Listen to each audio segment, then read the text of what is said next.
Olá pessoal, bem-vindo mais uma vez ao canal Fala Mizu. Eu estou agora colocando no ar a segunda parte de Retratos da Itália. Como falamos na primeira vez, falamos de Roma e de Florença. E agora vamos falar de Milão e de Veneza. Eu espero que gostem, espero que curtam, compartilhem, dê o like. E, sem mais demora, vamos falar de Milão e de Veneza.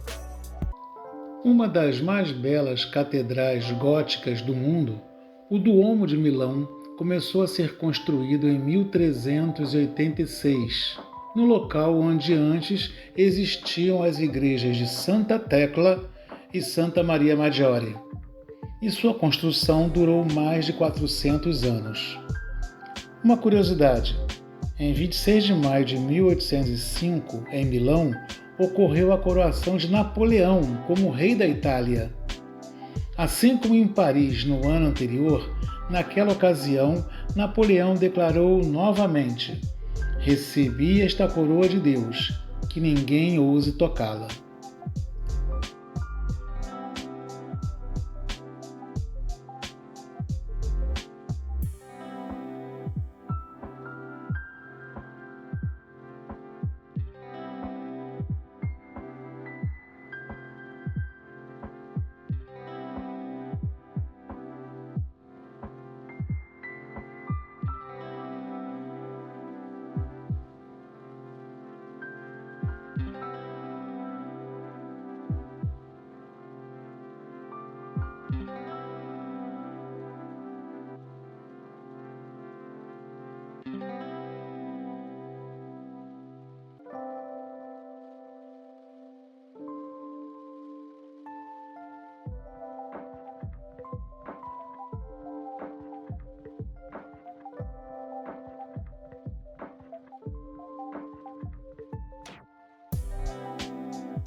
A Catedral de Milão abriga uma relíquia muito preciosa, um prego da Santa Cruz.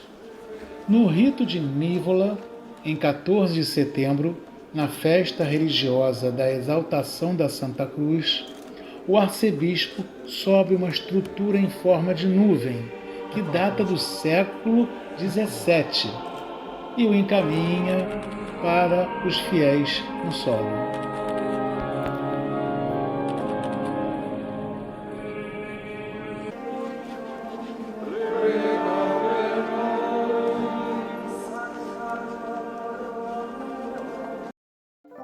No centro de Milão, na sua principal praça, o Duomo de Milão divide o espaço lado a lado com a Galeria Vittorio Emanuele, o quadrilátero da moda.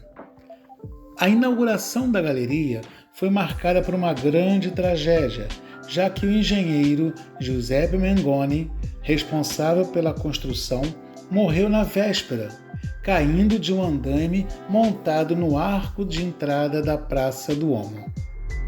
Com mais de 150 anos, o monumento é cheio de histórias e curiosidades.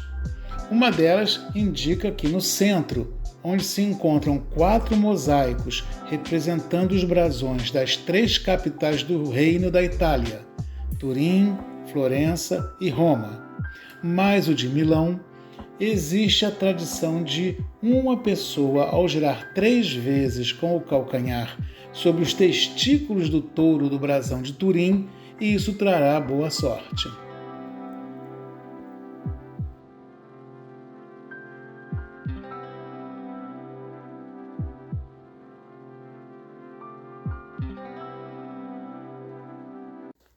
Construído entre 1360 e 1370, o Castelo Sforza sofreu muitos danos ao longo dos anos devido a guerras e disputas entre nações. Em 1494, artistas como Leonardo da Vinci, Bramantino e Bramante trabalharam na nova reforma do castelo. Hoje, muitas obras de arte estão guardadas entre as paredes do castelo.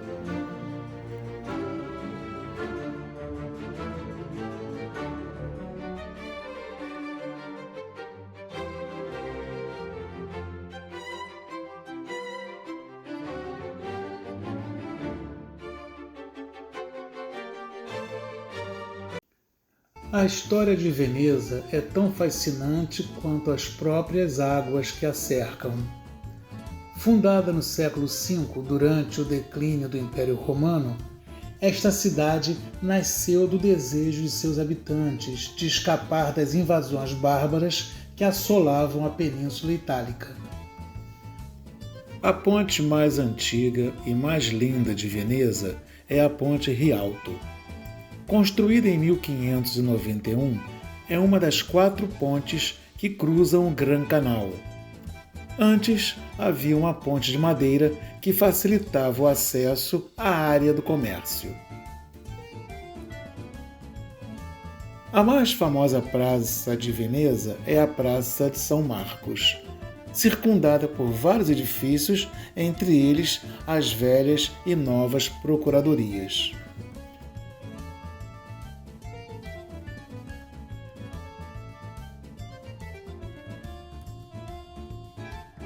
A Torre do Relógio, que tem 2 relógios, um que fica virado para a praça e outro que fica virado para a Rua do Comércio. Esse é o lado do relógio que fica voltado para a Praça de São Marcos.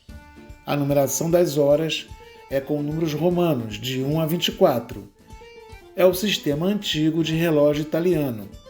Ele também marca as fases da Lua e os signos do zodíaco. Nesta praça está o edifício mais importante de Veneza, que é a Basílica de São Marcos. A basílica começou a ser construída no século IX, quando comerciantes venezianos roubaram o corpo de São Marcos de Alexandria. Eles roubaram o corpo porque achavam que os muçulmanos iam transformar todos os locais religiosos em mesquitas, e que também iriam acabar com as relíquias sagradas. E como eles fizeram esse roubo? Eles colocaram carne de porco por cima do corpo para que os muçulmanos não verificassem a carga e levaram então o corpo para Veneza, começando a construção da Basílica, que é um espetáculo arquitetônico feito com mármores coloridos e mais de 600 colunas trazidas do Oriente. Um dos ícones são as 5 maravilhosas cúpulas.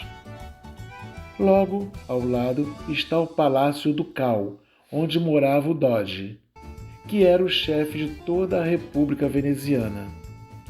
Esse palácio não era só a residência do Doge, mas também onde se faziam os julgamentos e onde as pessoas eram aprisionadas.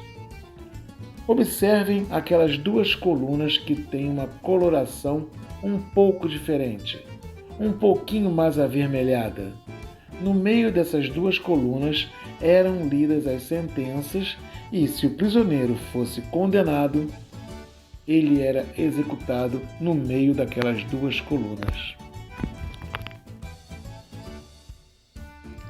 Um local de terror ou amor? A Ponte dos Suspiros tem esse nome devido a ser a ligação entre a prisão e o local onde seria realizado o julgamento dos prisioneiros. Como normalmente seriam condenados, enquanto passavam pela ponte, suspiravam, pois viam o céu e o mar pela última vez. Mais tarde, uma nova lenda surgiu, falando sobre o amor eterno quando os casais passavam de gôndola por baixo da ponte e suspiravam por esse amor. Quem nunca ouviu falar dos famosos cristais de Murano? Essa tradição ganhou força em 1291, quando o governo determinou que as fábricas de vidro deveriam ser todas transferidas de Veneza para Murano, devido ao risco de incêndio. Isso porque Veneza era praticamente toda construída de madeira. A partir daí, Murano foi por muito tempo o maior produtor de cristais da Europa.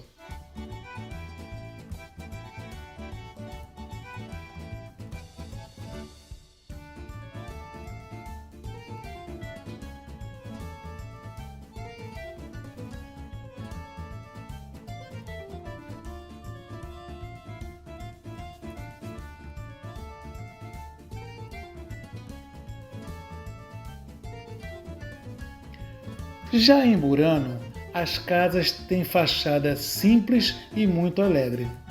Dizem que esse colorido era devido aos pescadores identificarem mais rapidamente suas casas durante a forte neblina que vinha do mar.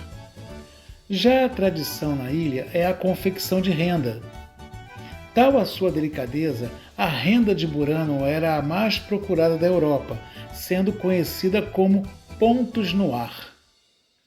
Murano pode ser facilmente reconhecida mesmo ao longe por ter uma igreja com a torre inclinada. Qualquer semelhança com Pisa é mera coincidência. Coisas da Itália.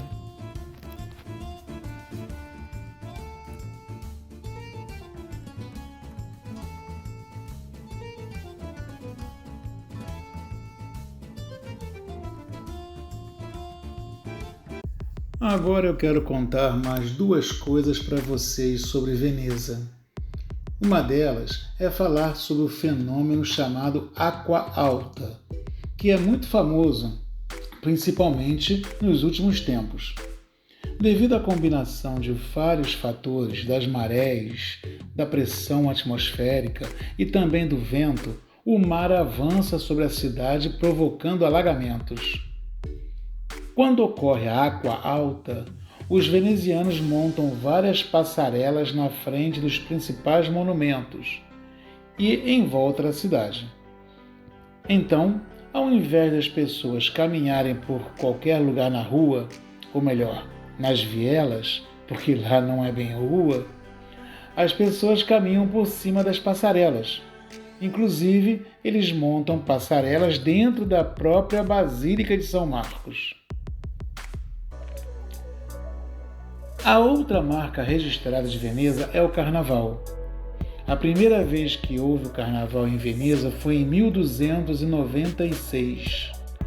Desde os tempos do Coliseu, a política para o povo era denominada pão e circo.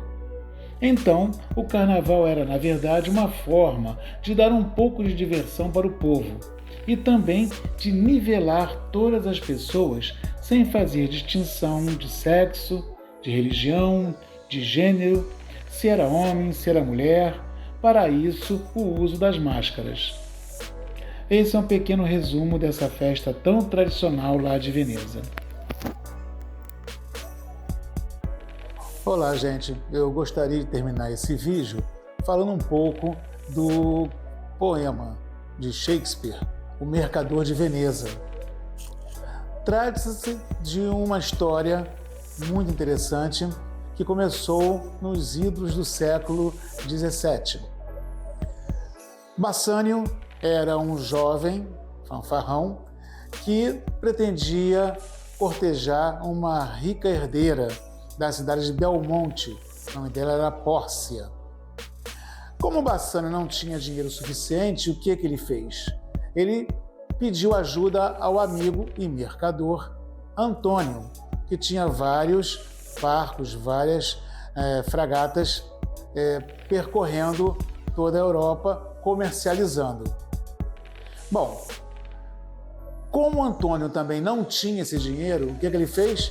Ele foi procurar um judeu chamado Shylock, que, por ocasião das brigas entre judeus e cristãos, ele era um inimigo de Antônio. Mas mesmo assim, Shylock viu uma oportunidade de talvez ter uma vingança em cima de Antônio e emprestou os 3.000 ducados que Bassanio estava precisando para cortejar Pórcia lá na cidade de Belmonte.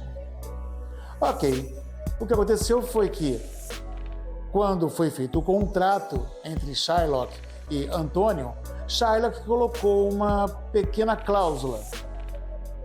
Ele não pediu juros, mas pediu que, se por acaso não fosse pago o empréstimo, ele, Shylock, teria direito a cortar uma tira do corpo de Antônio. Ok, Antônio aceitou e, infelizmente, os navios que Antônio tinha naufragaram com todas as suas cargas. Feito isso, Shylock foi até o Tribunal de Veneza e protestou, querendo cobrar a dívida. Nesse momento surge um jovem advogado que viria a defender o Antônio. No caso, era a própria Pórcia, que estava enamorada de Bassanio e queria defender o amigo. Pórcia se disfarçou de advogada, foi até o tribunal e, entre indas e vindas, no final da história, Pórcia diz que, olha, você tem direito, a justiça está de acordo com você. Você não... Antônio não te deu o dinheiro. Porém, ela fala o seguinte, você pode cortar a tira do corpo de Antônio, mas só pode cortar a carne. Não pode derramar uma gota sequer de sangue. Sendo impossível para Shylock exercer essa causa, Shylock acaba sendo forçado a, primeiro, devolver metade do dinheiro que ele possui para a coroa veneziana. E a outra parte iria para o próprio Antônio. Shylock iria acabar na ruína. Bom, Antônio, muito cristão, ele, na metade que teria de Shylock, devolveria metade para ele. Resultado de tudo isso é que Shylock também teve que se converter ao cristianismo e parte do dinheiro que ele recebeu entregar para sua filha, que também teria fugido como estranho. Eu vou colocar na descrição desse vídeo o link para o YouTube que tem esse filme. É muito interessante e vocês vão gostar. Eu espero que também tenham gostado desse vídeo. Espero que vocês compartilhem, deem um like, se inscrevam, falem com os amigos. É um filme muito interessante e é um canal muito interessante.